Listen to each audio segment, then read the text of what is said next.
Hi, I'm Chef Tina Jo, and welcome to Hot Raw Chef's Audition Tape. Today what I'm going to do is show you how to make meatballs, barbecue meatballs. Let's get started. So the first thing we're going to do is start with our portobello mushroom. These are beautiful, and you only need one large portobello mushroom for this recipe. With mushrooms, you want to make sure that you never rinse them underwater, that you always just take a clean towel and just brush off any of the dirt that may be existing on the mushroom. If you run them underwater, what happens is the mushroom actually takes on all of the water and it kind of loses its flavor. So what I did was I went ahead and cut up a portobello, and it's marinating now in olive oil, soy sauce, and some black pepper. So what we're going to do is let this set aside, and we're going to start with our other ingredients. This way, the portobello has an opportunity to really get those flavors married into it, and that's what makes it delicious. So when you're starting with ingredients, fresh is always best.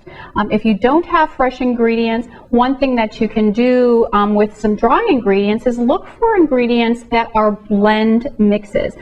For instance, an Italian seasoning. Sometimes they have between 5 and 6 different blends of different seasonings in that mix, and it's certainly more cost efficient than buying 6 different ingredients.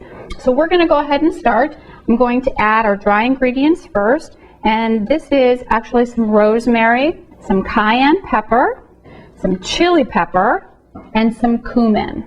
And to that, we're going to add our zucchini pulp, minced garlic, and some sun-dried tomato.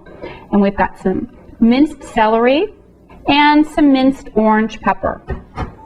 Chop this up just a little bit more. Okay, so now what we're going to do is we're going to add our nuts. So what I'm going to use here are some soaked walnuts, and here's some almonds. My secret is to add the marinade from the mushrooms. Don't want to add the mushrooms. You don't want to blend it up. Otherwise, you know, the meatballs really start to look more like dog food than something more appealing and appetizing than a beautiful meatball. And we're going to blend the nuts until they look like a nice meal.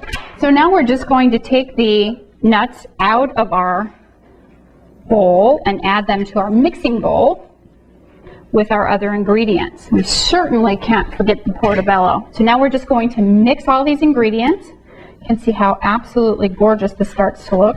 So now what I'm going to do is add some ginger and some of our fresh herbs, and add some wonderful fresh zing to our meatballs with the ginger.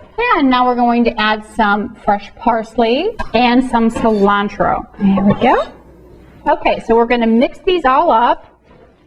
You can see all those beautiful fresh ingredients in these meatballs. Love that. And now we're going to place the meatballs on a dehydration sheet.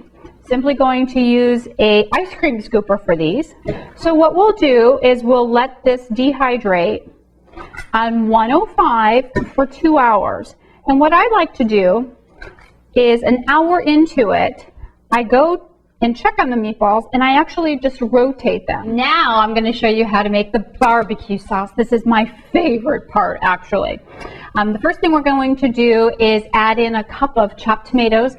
So we're going to place those into the blender. I've got a cup of sun-dried tomatoes, some flaxseed oil, and then some olive oil.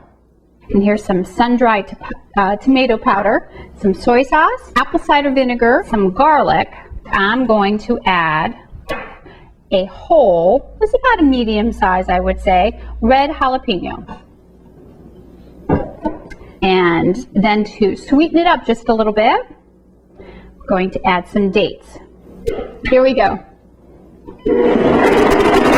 Now that that's done, I'm going to place it in our bowl here. Oh, take a look at that. Look how thick and rich and creamy that is. Give it a little taste. About to send somebody over the edge. Okay, so what we're going to do is take the barbecue sauce, and we're going to place it now on top of the meatballs.